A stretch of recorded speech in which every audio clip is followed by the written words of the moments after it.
Tervist, head sõbrad! Räägime täna siis veidi õiglasest kaubandusest. Minu nimi on Jaanus Välja ja õiglase kaubanduse teemaga ma olen kokku puutunud juba pea 17 aastat. Nii et selle aja jooksul olen ma päris palju selle kohta teada saanud, käinud mõnes välisriigis, mõnes arengumaaski, näinud, mis olukord seal on ja kuidas õiglane kaubandus siis mõjutab seda või parandab inimeste olukorda. Et räägime täna põgusalt õiglase kaubanduse põhimõtetest ja peatume mõnel punktil, millest paljud inimesed on kuulnud, aga võib-olla ei tea sellest põhjalikult või ei ole päris hästi aru saanud, kuidas see asi toimib. Kindlasti on seda raske teha siin arvuti ekraani ees, kindlasti on mõnusam seda teha otse inimeste ees, nähes inimeste reaktsioone ja selline vahetusuhtlus on kindlasti nagu eelistatum, aga on nagu on. Kui te oleksite minu ees saalis, siis ma paluks tõsta käsi nendel, kes ei ole õiglasest kaubandusest veel midagi kuulnud. Et tõenäoliselt täna võib-olla keegi enam ei tõstakski kätt. Aga 10 aastat tagasi ei teadnud sellest siiski paljud. Aga see seeme sai idanema pandud, nagu siin pildilgi. Ja praeguseks on see õiglase kaubanduse teema juba päris suureks puuks ka Eestis kasvanud, rääkimata siis sellest, milline ta maailmas tegelikult on, see mastaap. Mis taim see on pildil? Kas keegi juba jõudis seda pilti vaadates aru saada, millega tegu? Kõik on tõenäoliselt selle taimega kokku puutunud, tema vilju tarvitanud ühel või teisel moel. Ja suuremaks kasvades näeb ta välja selline. Juba ilmselt teate. Kohv loomulikult. Et kohv on selline hea näide, läbi mille on õiglast kaubandust hea tutvustada või selgitada. Sest kohvikasvatajaid maailmas on umbes 25 miljonit peret ja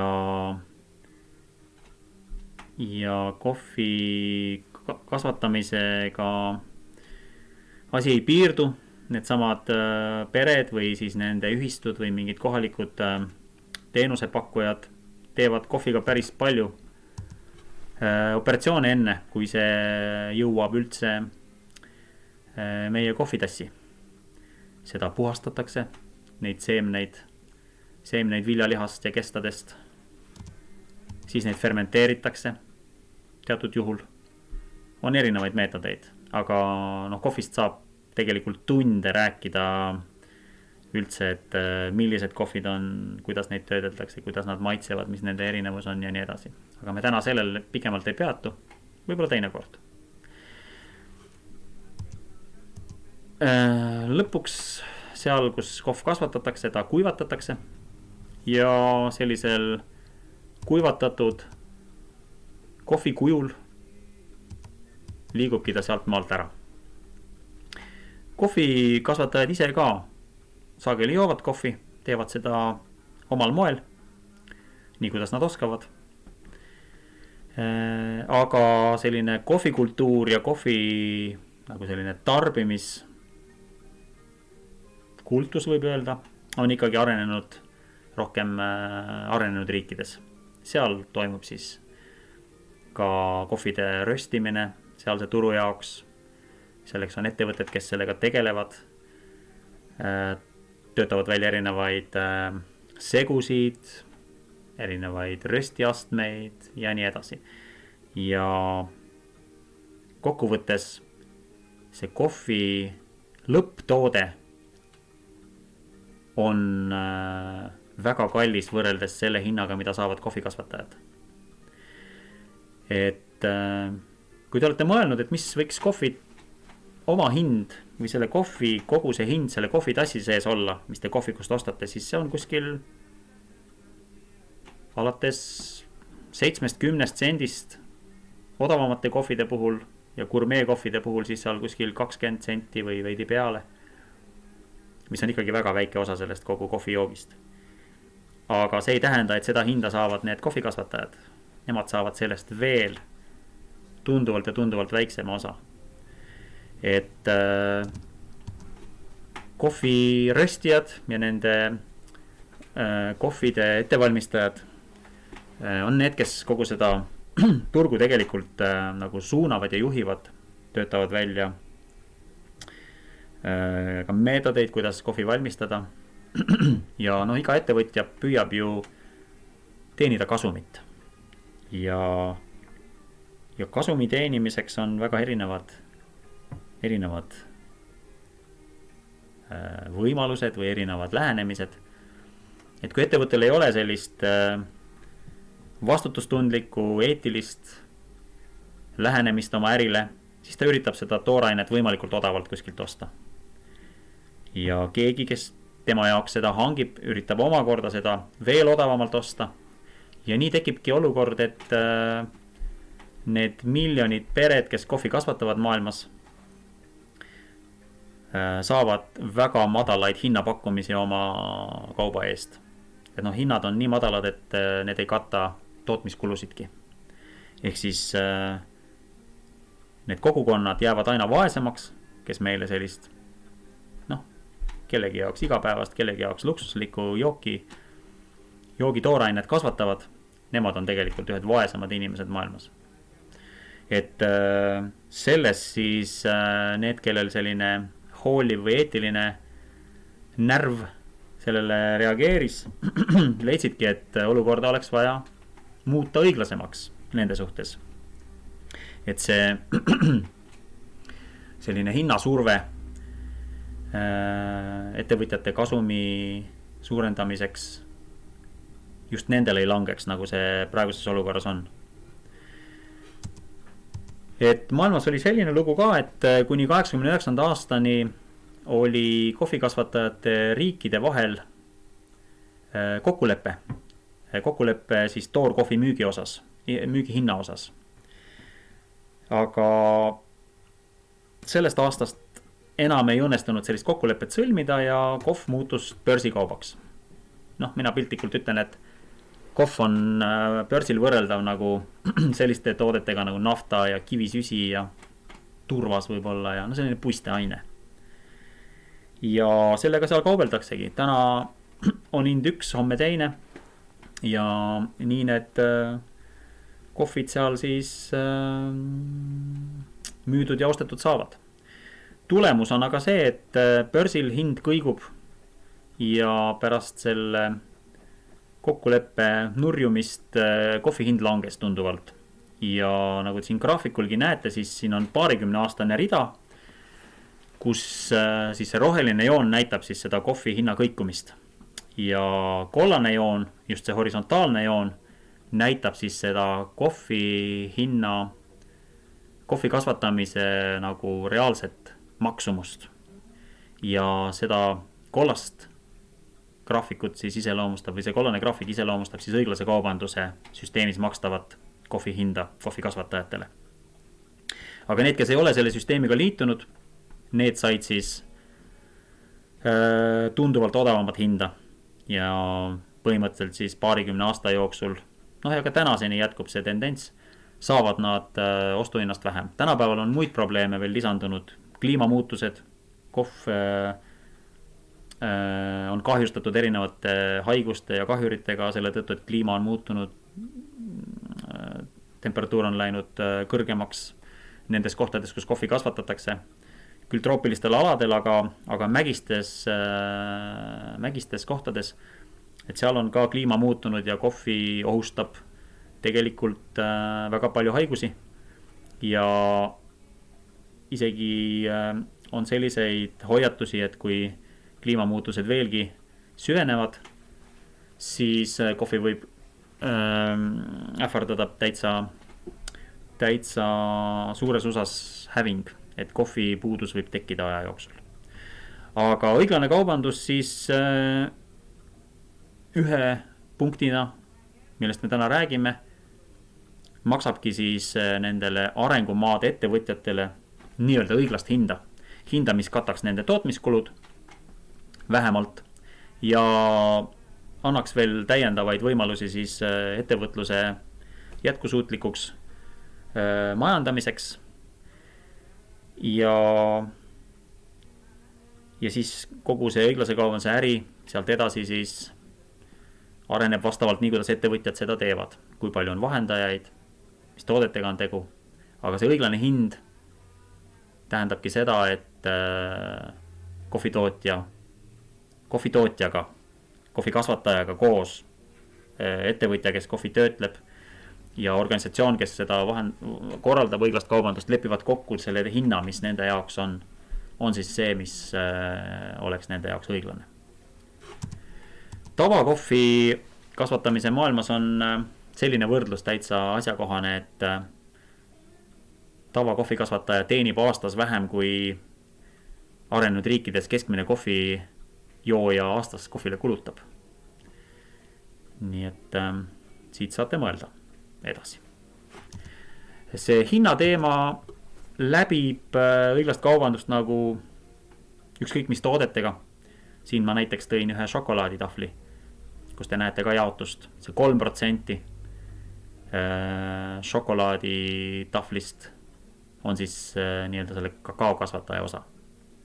No iga šokolaaditahvel on erinevate koostiste protsendid ja asjad, aga see on selline üldistav skeem. Ehk siis jaekaubandus ja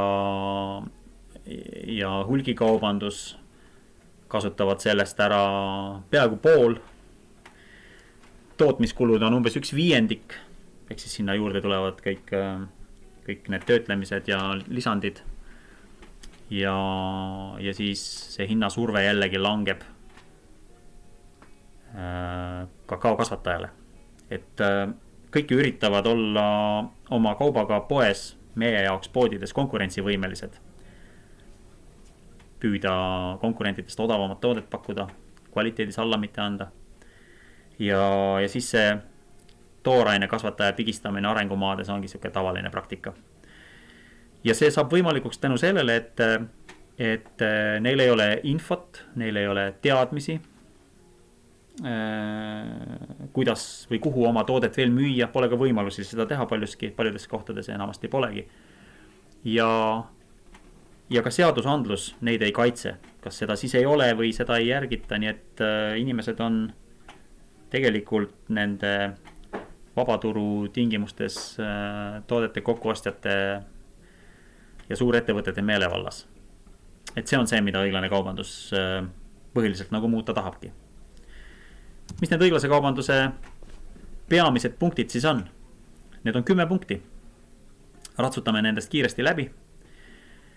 Esimene punkt on see, et luua siis sellistele väiketootjatele maailmas, arengumaade väikestele kasvatajatele, sest iga tooraine tuleb ju kuskilt kellegi põld või istanduselt. Et nendele luua võimalused maailmas oma kaubaga jõuda kuskile turule, et nad saaksid selle eest siis mõistlikku hinda, väärilist hinda, mis see kaup siis väärib. Teine oluline punkt on see, et õiglane kaubandus on täiesti läbipaistev, et seda on võimalik kontrollida lõpptootest kuni algallikani. See on üks põhimõte, et sellele peab see õiglase kaubanduse toode, õiglase kaubandusahel vastama. Ja vastutustundlikkus kogu selle ahela lõikes siis peab olema tagatud. Kolmas on see, et kauplemise puhul on siis õiglased, ausad kauplemisvõtted või kaubandusvõtted.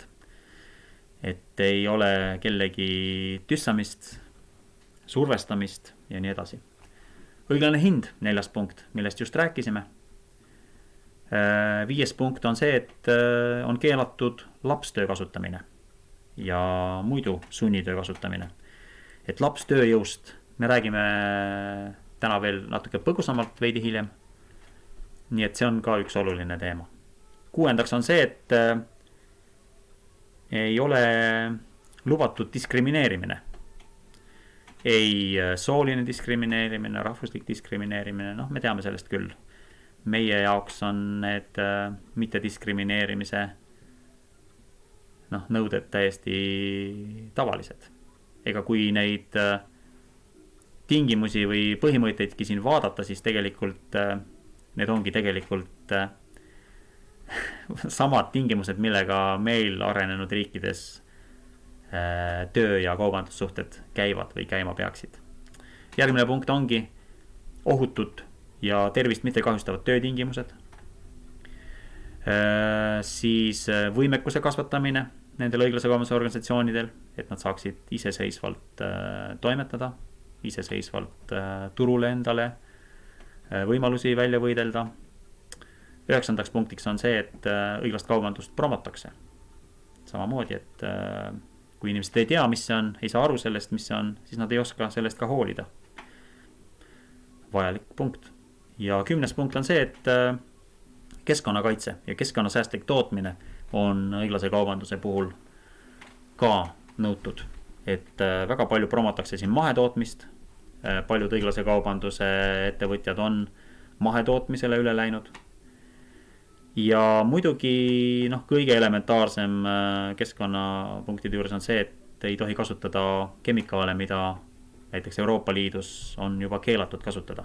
Sest arengumaades leidub väga palju veel erinevaid kemikaale, mis meil on juba ammu teadaolevalt kahjulikud tervisele, kantserogeensed või mis iganes. Et tavatoodete puhul me kuuleme ikka, et tehti jälle analüüsid ja sisaldavad jälle mingeid jääke, vahel ka keelatud jääke. Nii et õiglase kaubanduse puhul me saame olla kindlad, et vähemalt selliseid keelatud aineid seal ei ole. Ja teiste kemikaalide kasutamise osas, kui ei ole mahetootmisega tegu, on siis ka vastavad koolitused, et neid õigesti kasutatakse. Sest sageli toode võib sinna jõuda, aga know-how, kuidas seda tarvitada, ei pruugi jõuda. Nii et see on ka oluline punkt. Nagu ikka õiglast kaubandust läbi toodete, läbi kaupade, läbi viljade on lihtne selgitada. Ma ei tea, kui paljud tunnevad seda taime ja seda vilja, aga kindlasti jällegi kõik on kokku puutunud. Seest näeb see vili välja selline. Nüüd juba paljud teavad, et tegemist on kakaoga. Ehk siis kakaoseemned on sellised, kui nad on korjatud, fermenteeritud, ära kuivatatud ja selliselt liiguvad nad siis nendelt kakaokasvataja maadelt jällegi edasi nende töötlejate kätte. Et erinevalt kohvist kakaokasvatajad Aafrikas näiteks ei oska kakaost ise mitte midagi teha. Kuna neil ei ole seda nagu kultuuri või harjumust või traditsiooni tekkinud. Et kui me mõtleme selle peale, et kust on pärit, kust on nagu kohvitaim algselt oma leiukohast, kust ta pärit on ja kust on kakaotaim pärit, siis me saame sellest aru. Et kui te jällegi oleksite minu ees, ma küsiks teilt seda, et kes oskab öelda, kust üks või teine pärit on, aga ei hakka täna siin katsetama seda. Kakao on pärit praegustelt Mehhiko aladelt. Õigemini seal on temast kõige vanemad kirjalikud andmed säilinud. Aga praegu, nagu näete sellel kaardil siin, siis kõige rohkem kakaot kasvatatakse hoopiski Lääne-Aafrikas, 2 väikeses riigis, Elevandilu rannikul ja Ghanas. Et kuidas siis nii? Et kõik varad ja kogu rikkus maailmas luuakse ju tegelikult looduse, andide abil ja inimjõu abil. Ja täpselt nii see majandus ja globaalne kaubandus on ka arenenud. Et Elevandilu ranniku ja Ghana siis nii-öelda vallutajad, hõivajad, kuningriigid, Prantsusmaa ja Inglismaa, kelle kolooniad need olid, kasutasid ära sealset ressurssi, sealset kliimat, looduslikku olukorda, sealset tööjõudu, keda orjadena rakendati ja sunniti kasvatama siis kakaod. Et kui varem olid nad kasvatanud endale tavapärast köögivilja, põllukultuure, millest nad elatusid, siis mingi hetk sunniti neid kasvatama kakaod. Ja see pärast iseseisvumist ja pärast orjanduse ametlikku lõppu ja pärast Ghana iseseisvumist need, kes kakao kasvatamisega tegelema hakkasid, jätkavad sellega. Aga hinnad tänaseks on kakao kasvatajate jaoks jällegi kakao hinnad, kokkuostjate poolt makstavad hinnad on langenud nii palju, et jällegi on sama situatsioon nagu kohvigagi, et need ei kata kulusid. Ja siis toimubki selline protsess, et kasvatajad jäävad aina vaesemaks, neil ei ole võimalusi uuendada oma istandusi, ei ole võimalusi hankida endale normaalseid või õigeid kemikaale, kui nad neid vajavad. Neil ei ole võimalik palgata tööjõudu, siis tulebki mängu lapstööjõud ja igasugune inimeste ärakasutamine. Ja need on need probleemid, mis nagu kaasnevad sellega, et tegelikult ei ole piisavat sissetulekut. Täna on jällegi oht see, et kakao kasvatuses uued põlvkonnad ei soovi enam jätkata. Liiguvad ära kas linnadesse või võtavad mingi muu asja ette, et elatist teenida, aga nad näevad, et nende vanemad ja vanavanemad, kes on kakaot kasvatanud, tegelikult ei rikkaks saamisest rääkimata, nad ei suuda ennast isegi ära toita. Ja nii see õiglane kaubandus siis jällegi on sekkunud seal, muutes siis nagu kogukonna põhiselt, luues ühistuid, kuhu kakao kasvatajad kuuluvad, võimaldades siis neile jällegi hinda, mis katab tootmiskulud, annab elatiseks piisava sissetuleku ja lisaks siis õiglase kaubanduse erinevate süsteemide puhul makstakse ka lisatasu, mille eest saab siis kogukond otsustada, kas ta rajab kooli, rajab meditsiinipunkti, võib-olla veevärgi, kaevu, et see on nagu selline kogukonna sotsiaalsete projektide jaoks kasutatav raha, mida makstakse eraldi lisaks veel õiglase kaubanduse hinnale. Õiglase kaubanduse suurima süsteemi hinnakiri on nende kodulehelt leitav, et mis on need hinnad, mis makstakse tegelikult õiglase kaubanduse kasvatajatele erinevates riikides toodangu eest. Et kõik info on avalik ja nagu õiglase kaubanduse põhimõte nõuab. Ja niimoodi see kakao siis kotti topitakse Aafrikas ja saadetakse teele peamiselt siis Ameerikasse, Euroopasse, kus siis šokolaadi peamiselt sellest uhkelt valmistatakse. Üks teema, millest ma tahtsin rääkida veel, on siis lapstööjõud. Kakao on jällegi selline märgiline toode maailmas, kus väga palju lapstööjõudu kasutatakse. See kaader on filmist The Dark Side of Chocolate. Paljud on seda näinud ilmselt.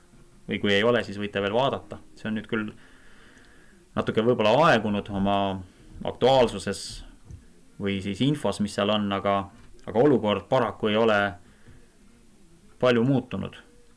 Et filmis räägitakse just sellest, kuidas lapsi kakaoistandustes ära kasutatakse, kuidas neid tööle meelitatakse, isegi röövitakse, üle piiri smuugeldatakse, et tegemist on ka inimkaubandusega sageli. Et Elevandilu rannikule Malist ja Burkina Fasost tuuakse üle piiri salaja mootorrataste peal lapsi ja müüakse nad sisuliselt kakao kasvatajatele maha. Ehk seal lapse ostuhind on 300-400 eurot. Et selliseid lapsi, kes Lääne-Aafrikas jätkuvalt töötavad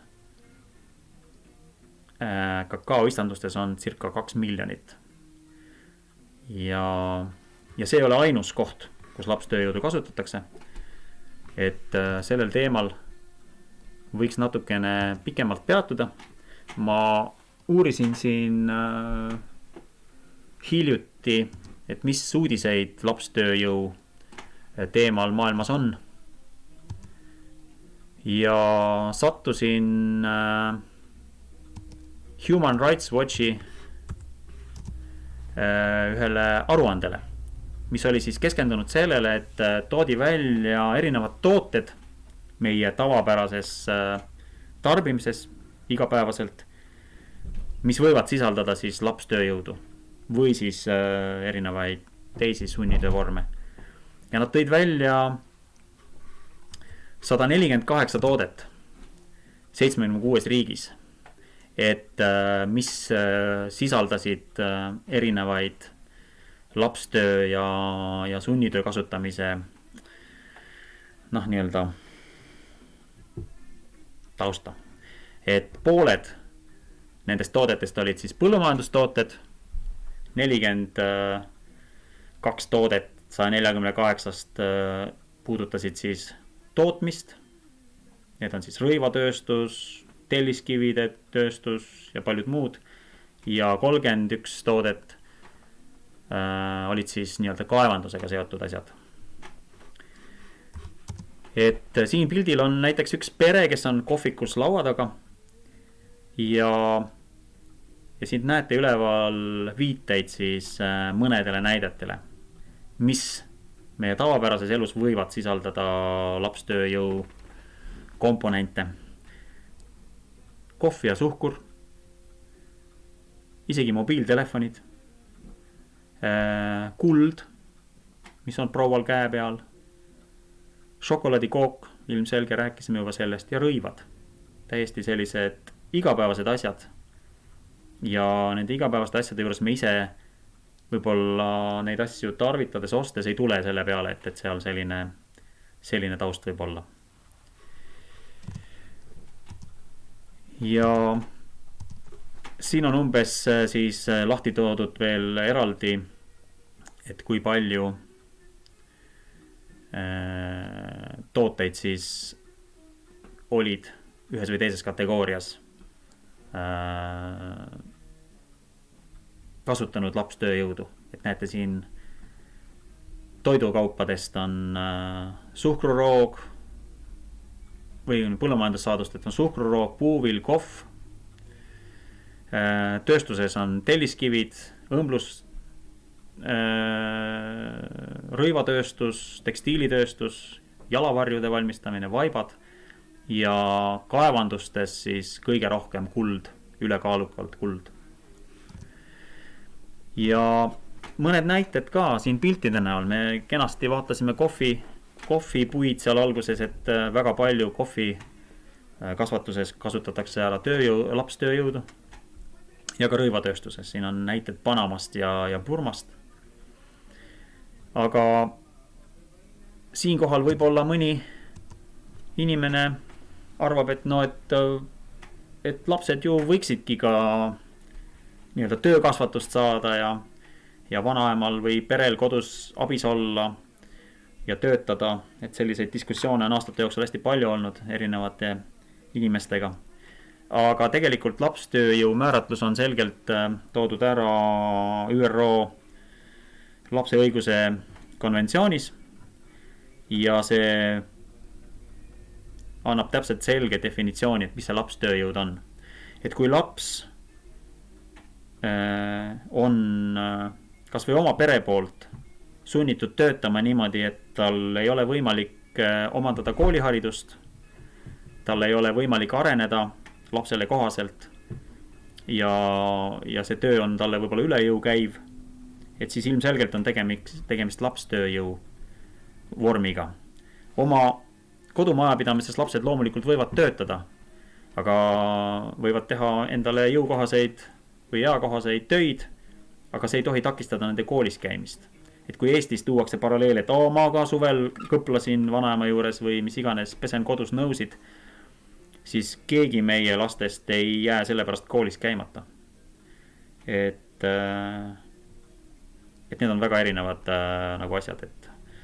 Ja teine konventsioonis välja toodud aspekt on see, et palgata alla 15-aastase lapsi ei tohigi ettevõtte.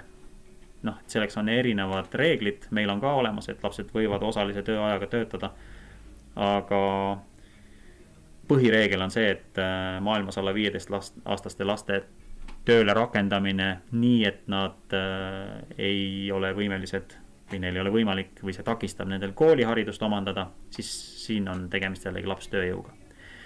Et siin pildil juba jõudsite kokku veerida, et üks Ghana suurima õiglase kaubanduse kakaokooperatiivi kakaokasvataja avaldab arvamust, et tema jaoks on see parim, et ta saab tänu sellele hoolitseda oma laste eest ja neil on võimalus oma laps kooli panna.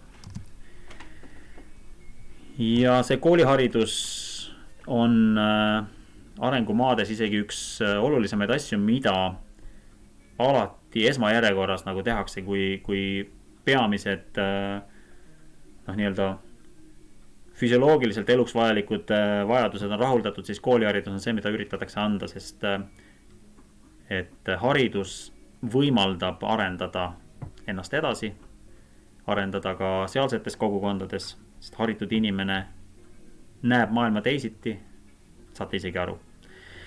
Nii et kooliharidus on ikka väga, väga hinnatud väärtus, mida õiglase kaubanduse abil arenguriikides võimaldatakse.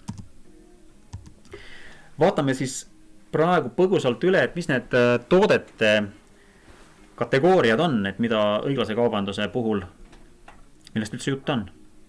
Me juba oleme rääkinud siin kakaost ja kohvist, see võib olla ka tee, need võivad olla erinevad pähklid, suhkur, ürdid, vürtsid, õlitaimed, kuivained ehk siis riis, quinoa ja teised, köögiviljad,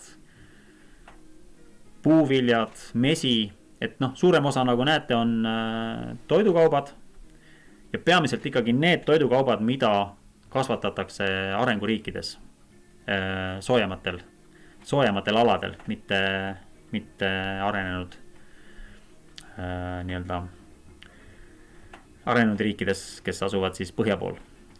Ja siia põhimõtteliselt kõik, mida kasvatatakse, põllumajandussaadused, saavad olla õiglase kaubanduse tooted. Neil on erinevate organisatsioonide poolt õiglase kaubanduse standardid ja nende tootmist siis vastavalt korraldatakse. Võib-olla suuremad üllatused siin on sellised nagu lilled ja jalgpallid ja puit ja kuld. Et mina olen puidu teemal, ma tean, et on FSC puit ja on teisi säästva metsanduse puitusid veel, aga et on ka õiglase kaubanduse puit olemas, et siis konkreetset näidet ma tean, et Rootsis korraldati kunagi üks tantsuvõistlus, millele rajati õiglase kaubanduse puidust siis see põrand, kus see toimus. Teistest asjadest, lilledest ja pallidest natukene kappame üle hiljem, aga kullal ma tahaks natukene pikemalt peatuda, kuna kuld oli üks see enam lapstööjõudu ja sunnitööd kasutav kaevandus tööstus. Ja erinevaid kullakaevandusi on maailmas väga, väga paljudes kohtades. Et tänapäeval on väga raske juba leida sellist suurt kullakamakat, aga sellist väikest kullasisaldust on väga paljudes kohtades maapinnas ja inimesed sageli oma algatuslikult kaevavad seda, kui neil ei ole paremat võimalust endale elatist teenida. Ja kulla kokkuostjad kasutavad seda olukorda ära, et inimesed panevad oma elu ja tervise ohtu ja hangivad siis oma algatuslikult kulda sageli. Ja kullaostjad lihtsalt ostavad selle kokku ja see kuld liigub meie nii-öelda väärtmetalli turule. Ja me oleme väga uhked, kui me saame endale lubada kullast ehteid. Ja mõni isegi rajab üles oma tuleviku finantsvõimalused kulla varudele. Aga kullal on väga selline kõhedust tekitav saamislugu ja ikka väga suurel osal kullal. Ma ei hakka rääkima Ameerika vallutamisest ja indiaanlaste käest kulla ära röövimisest, aga ka tänapäeval toodetava kulla saamislugu on väga jube tegelikult.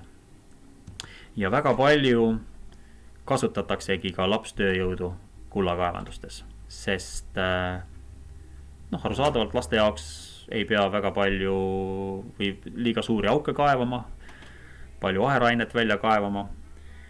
Ja lapsed igal pool on ikkagi sellised lihtsamini manipuleeritavad,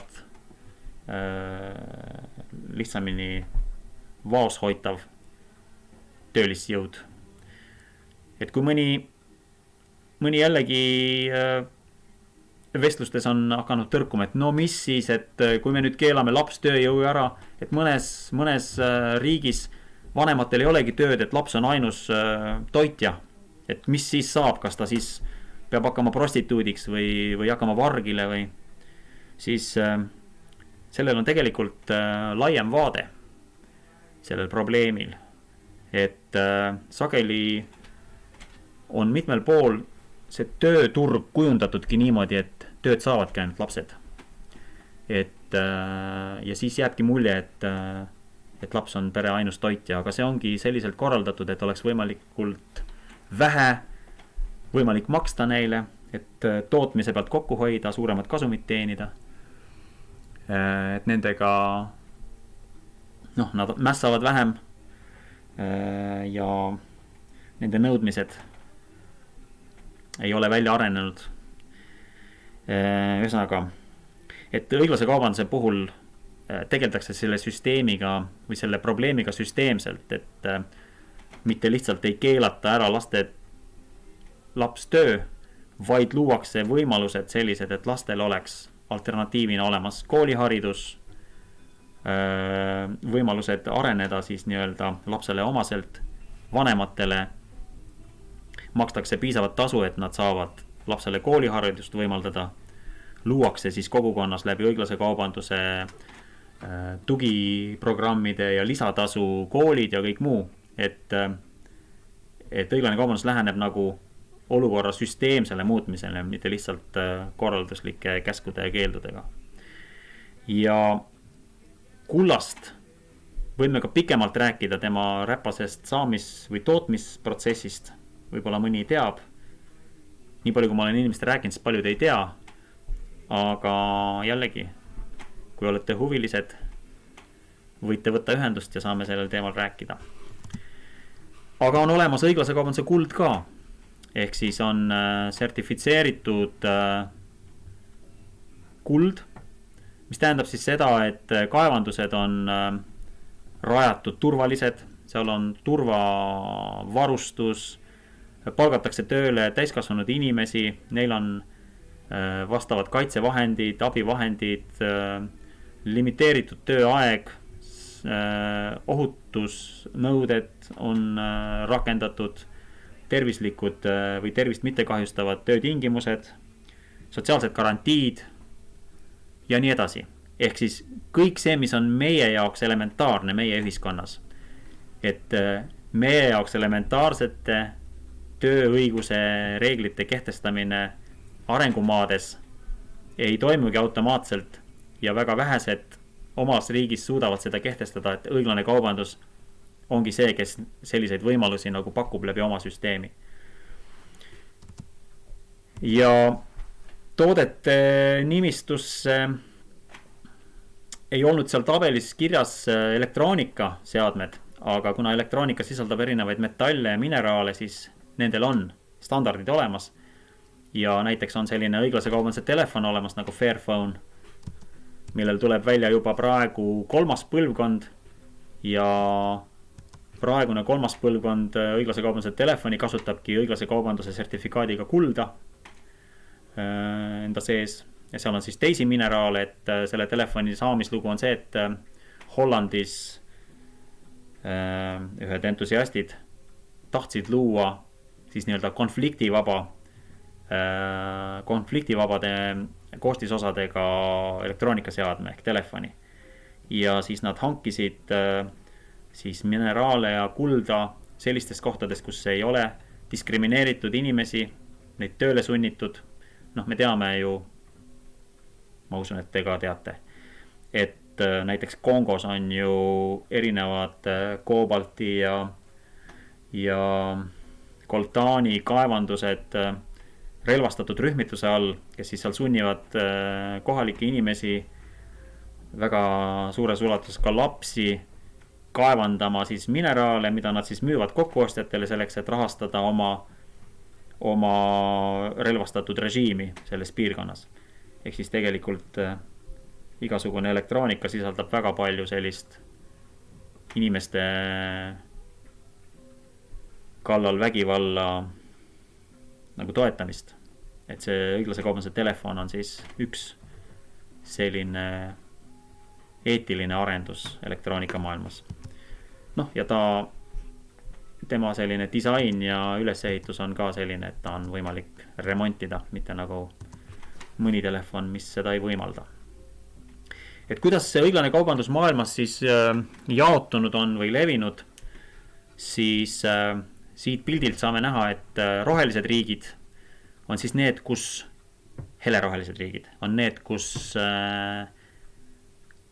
siis õiglase kaubanduse tooteid tarbitakse. Sinised riigid on need, kus õiglase kaubanduse tooteid kas toodetakse või kasvatatakse toorainet nende tootmiseks.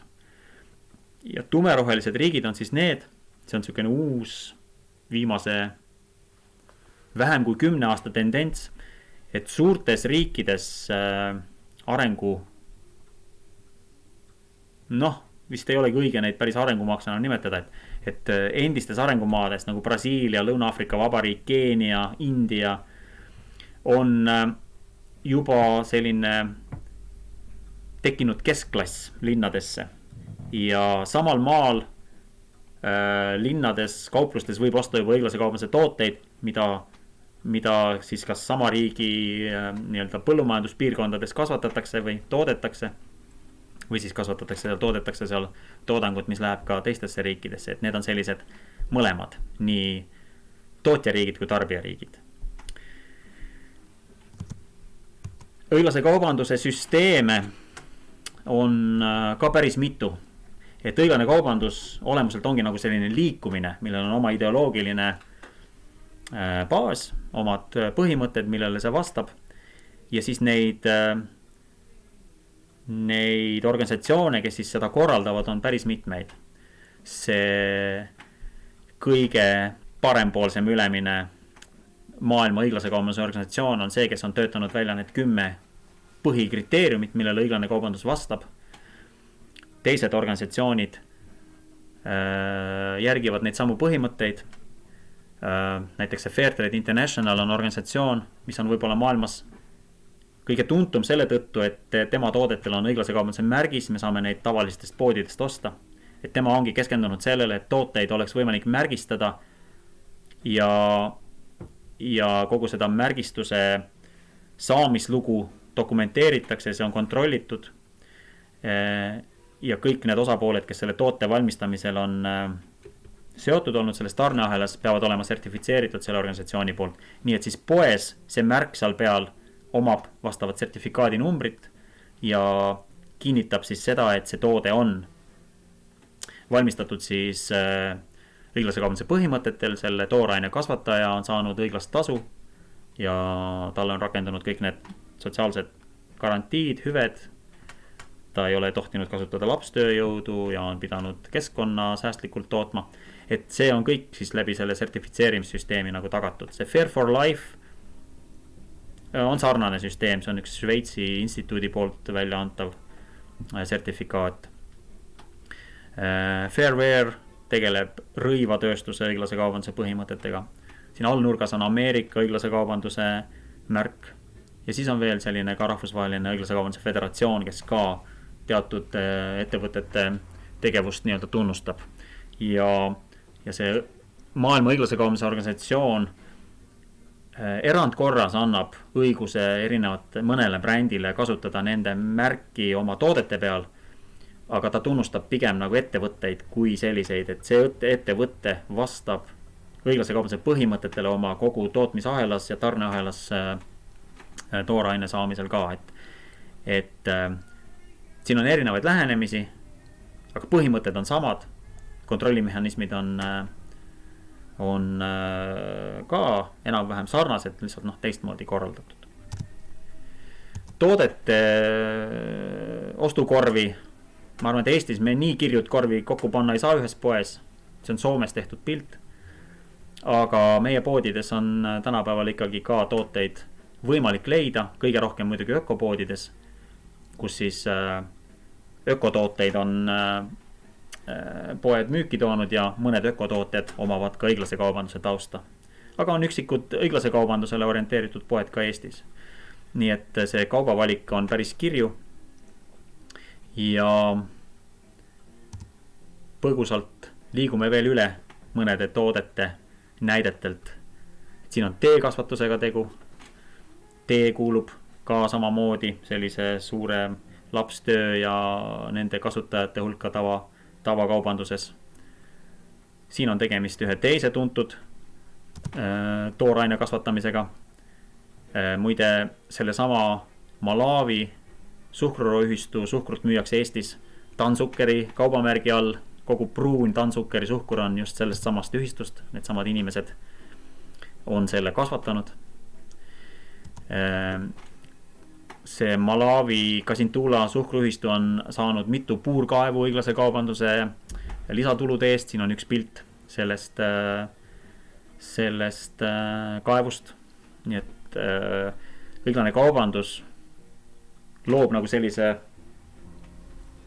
tarbija jaoks sellise otsesuhte inimesega, kes on selle tarneahela teises otsas, et me reaalselt näeme neid inimesi, kes on kasvatanud meile selle suhkru, mida me poest ostame ja mida meie selle suhkru ostmisega neile võimaldame, on sellel näitel see sama vesi, mida nad saavad kaevust. Et ega veeprobleem on arenenud riikides väga suur, et ükski ühistu ilma mingi toetusprogrammita sellist korralikku puurkaevu endale kasvatada ei saa, et saada ligi turvalisele ja puhtale joogikõlbulikule veele.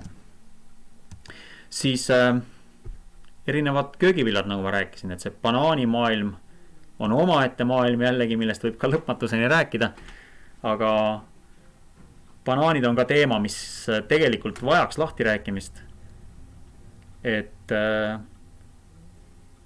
banaanide kasvatamine on maailmas suuresti suurte korporatsioonide käes, kes siis on hõivanud väga suuri alasid juba mõnikümmend aastat tagasi Kariibi mere saared, Ladina-Ameerika riigid ja kaasanud seal tohutu hulga inimesi tööle, loonud neile siis nii-öelda justkui teenimise võimaluse, aga samas nende inimeste käekäigu pärast just väga ei hoolita. Rääkimata sellest, et nad saavad jällegi vähest palka, väga madalat palka nagu kõigis sellist põllumajandusettevõtetes arenguriikides, aga banaani kasvatamiseks on vaja banaani väga palju töödelda erinevate kemikaalidega, kuna banaan meil teatavasti on selline ühe klooni vili, et banaaniturust mingi kuni 70% kasutatakse ühte klooni. Klooni nimi on Cavendish ja sellel kloonil on väga ohtlikud haigused, mida on vaja tõrjuda umbrohtu ja kõiki muid parasiite ja kahjureid, kes seda banaani kahjustavad, et see banaan oleks siis selline müügikõlbulik. Ja seda banaani siis korjatakse pooltoorelt, veetakse siis tarbijamaadesse, sealhulgas ka Eestisse, ja siis siin koha peal siis gaasikambris teda töödeldakse etüleeniga, mis siis muudab ta küpseks, et etüleen on selline looduslik gaas, see, mis meil kasutatakse muidugi sünteetiliselt valmistatud identne looduslik gaas või loodusliku gaasiga identne gaas. Ja see Cavendish ongi siis selline banaan, mis on piisavalt magus, ilma seemneteta, ühtlase viljalihaga ja niimoodi transporditav, pooltoorelt ja küpsetatav, et see on selle eelis. Aga tema suur oht on see, et on olemas haigused, mis on hävitanud juba selle banaani klooni päris mitmel saarel ja kui see levib edasi teistesse banaani kasvatavatesse riikidesse, siis me võime sellest suurest harjumuspärasest Cavendishi banaanist ilma jääda. See lihtsalt kaob ja turule tekib tohutu auk. Aga samal ajal on olemas väga palju erinevaid looduslikke banaane, teisi sorte, mida kasvatavad väiksemad banaanikasvatajad. Aga väikesed banaanikasvatajad, nagu rääkisime ka õiglase kaubanduse põhimõtete juures, ei saa oma kaubaga turule, sest suured korporatsioonid on hõivanud oma kaubaga, ka odava kaubaga, siis kaubandusvõrgud. Ja kaubandusvõrgud omakorda vajavad, tahavad ja soovivad sellist suurt tarnekindlust, suuri koguseid ja need väikesed kasvatajad ei paku neile huvi. Et siis õiglane kaubandus on see, kes siis ka nendele väikestele banaanikasvatajatele võimaldab siis väljapääsu turule, väljapääsu tulu teenimisele ja teadlikkuse kasvades maailmas mitmed kaubandusketid on põhimõtteliselt loobunud tavapärase banaani kasvatamisest ja müüvadki ainult õiglase kaubanduse banaane. Et ka selline tendents on olemas. Nii et Eestis meil ka aeg-ajalt õiglase kaubanduse banaane liigub, õiglase kaubanduse nädala ajal sügisel oli neid päris mitmes poes, aga neid aeg-ajalt ikka meie kaubandusse ka satub. Nii et banaani lugu on ka põnev. Ja kõik igasugused teised puuviljad, ananassid, need on, ma ise olen viibinud selle sama hunniku kõrval ja maitsnud neid banaane Ghanas, ananasse Ghanas, et siis see maitseelamus selle ananassi sordi puhul oli ikkagi täiesti teistsugune, kui ma siin kodumaal kogenud olen, et ikka igal tootel on ikka vahe sees, ükskõik on see siis banaan, ananass, kohv, tee, et ei ole nagu üks tooraine, vaid igal asjal on ikkagi oma sordile, kasvutingimustele omased omadused ja maitsed, et kui võrrelda näiteks, et ma saan kohvi võib-olla odavamalt ja õiglase kaubanduse kohv on mõnevõrra võib-olla kallim. Sageli on mõni teine kohv kallim kui õiglase kaubanduse kohv kaubandusvõrgust, et see ei ole nagu selles mõttes minu arust üldse enam arutelu teema, et pigem on oluline see, et mis see toode on ja kuidas on inimesed, kuidas see väärtus sellest tarneahelas nende inimeste vahel on jagunenud. Et hea näide on, mida võib tuua Eestis, et kui inimene ütleb, et ma ei ole nõus ostma mingit 20 või 50% kallimat kohvi, aga kui küsida, et kas ta muhuleiba oled ostnud, tead muhuleiba, et see on 3 eurot vist või 3,50, et see on ju 6 korda kallim kui tavaline leivapäts poes sama suur. Ometi oled ostnud 6 korda kallim asja. Seal on mingi väärtus teistsugune. Et selline hinnateema on siin ka täiesti selline väljamõeldud teema tegelikult. Ma saan aru, inimestel ei ole raha, siis ta ostabki odavat leiba. Ja ta ei suudagi mõelda nagu kaugemale oma kõhust.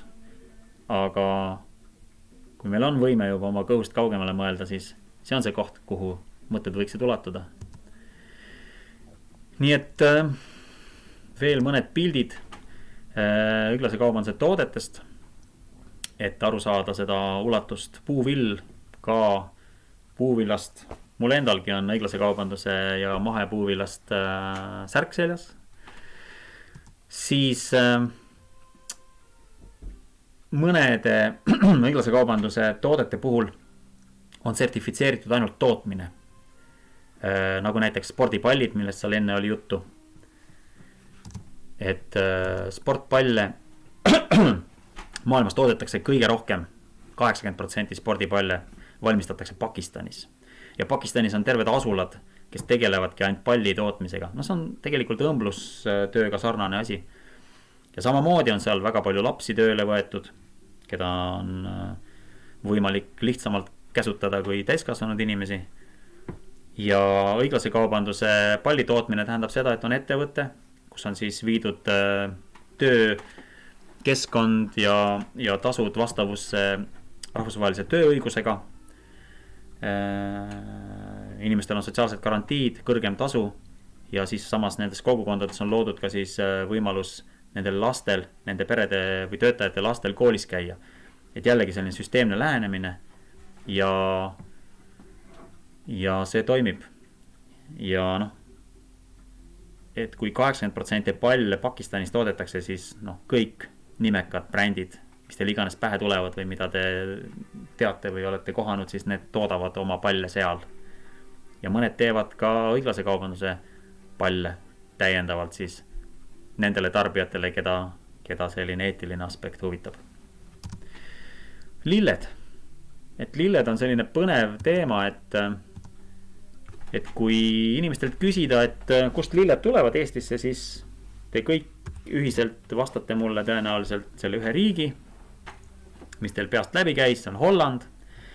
Siis see on selline natukene nagu eksitav, et Hollandis tõepoolest on traditsiooniliselt lillebörs ja kogu kauplemine lilledega käib Hollandis, aga Eestis lillepoodides müüdavad lõikelilled on peamiselt pärit kas Ladina-Ameerikast, Kolumbiast, Ecuadorist, Peruust või siis Aafrikast, kõige rohkem Keeniast.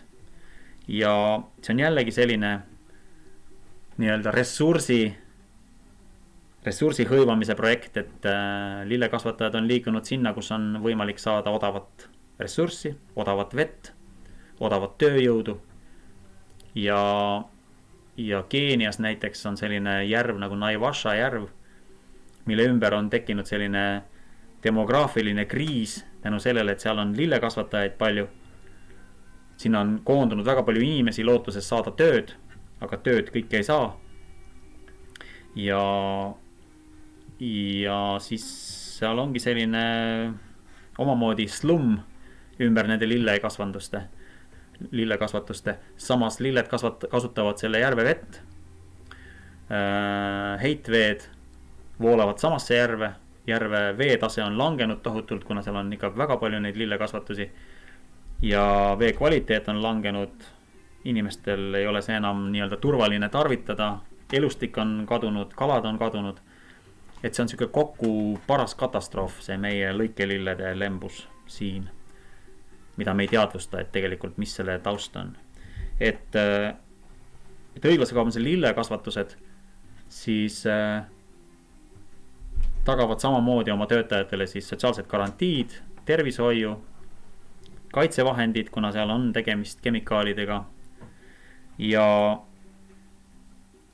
siis ka keskkonnanõuded, et näiteks on selliseid lillekasvatusi, kes ise puhastavad oma vett, taaskasutavad seda sama vett ja nii edasi. Et paljude lillede puhul võib öelda, et selle ökoloogiline jalajälg on üüratu, sotsiaalne, eetiline jalajälg ka, et siis õiglase kaubanduse tootmise puhul on siis lisaks sellele eetilisele poolele vähendatud ka ökoloogilist jalajälge. Just selliste veepuhastusmeetodite ja teistega. Et õiglane kaubandus ei ole ainult nii-öelda tarbija ja tootja vaheline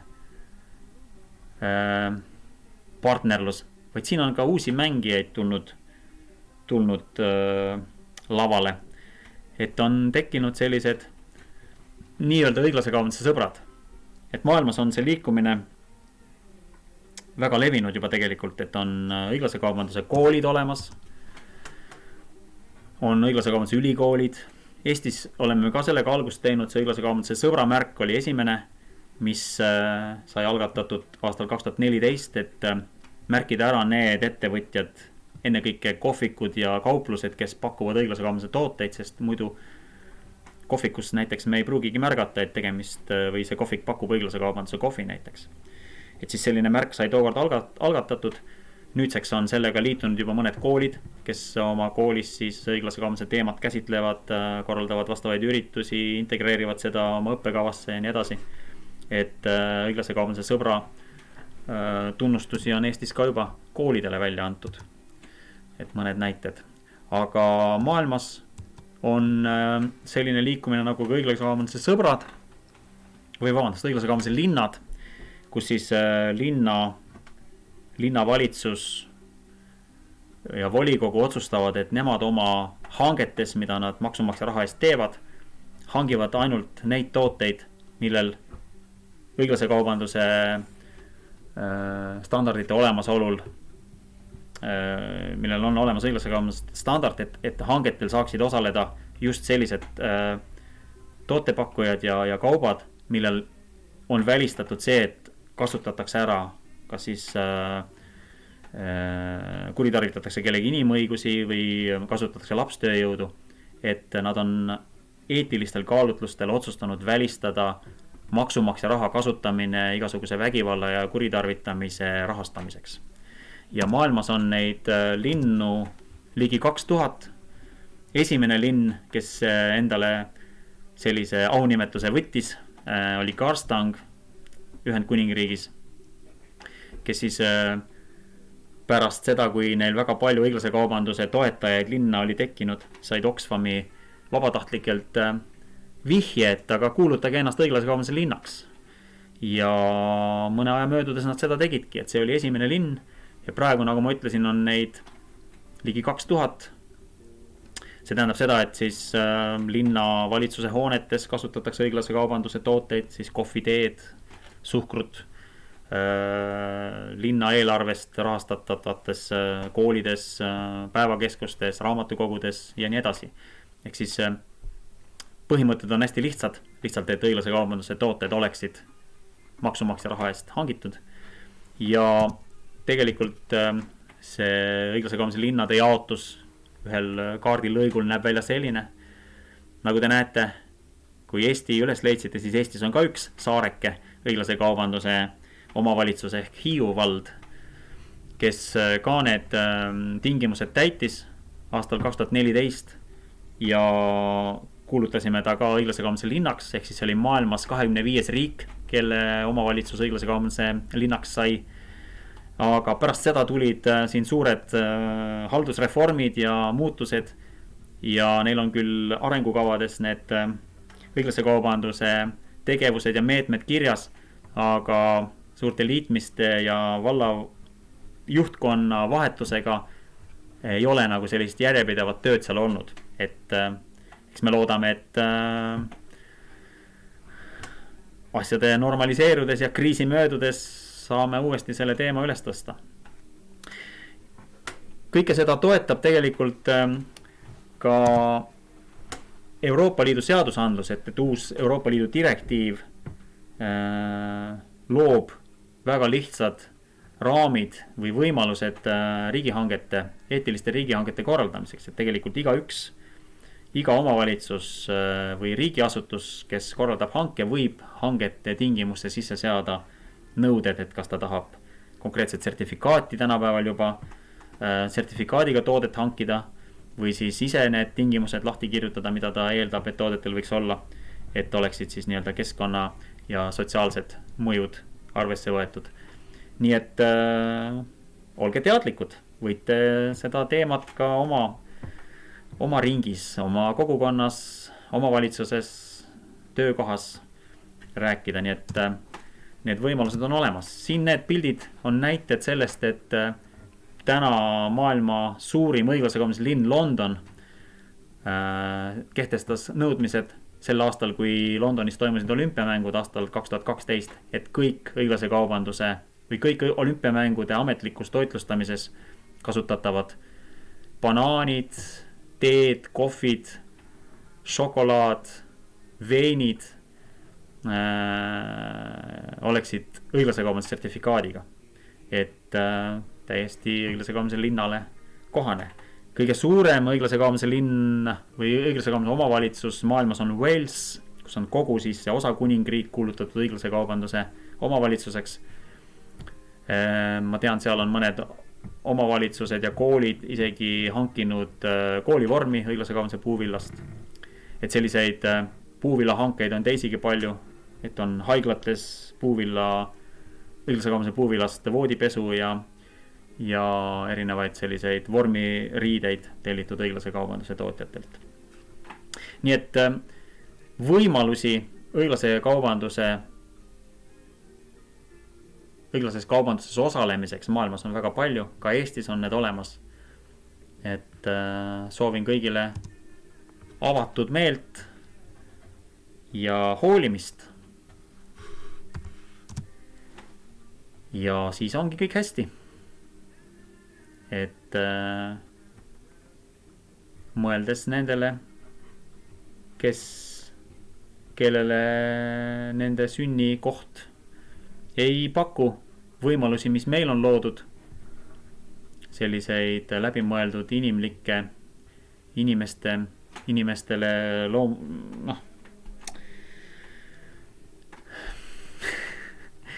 loomulikke õigusi, inimõigusi tagab, et siis läbi õiglase kaubanduse me saame tagada neid ka nendes maades, kus sellest võib-olla ei hoolita või ei ole ressurssi sellest hoolida. Et see on selline solidaarsus ja soovin kõigile rahulikku und, mida annab teile õigete toodete pruukimine. Nii et tänan teid, et selline videoloeng on omamoodi katsumus, aga ma arvan, et te olite kõik tublid, isegi need, kes vahepeal pausi tegid ja kohvi jõid.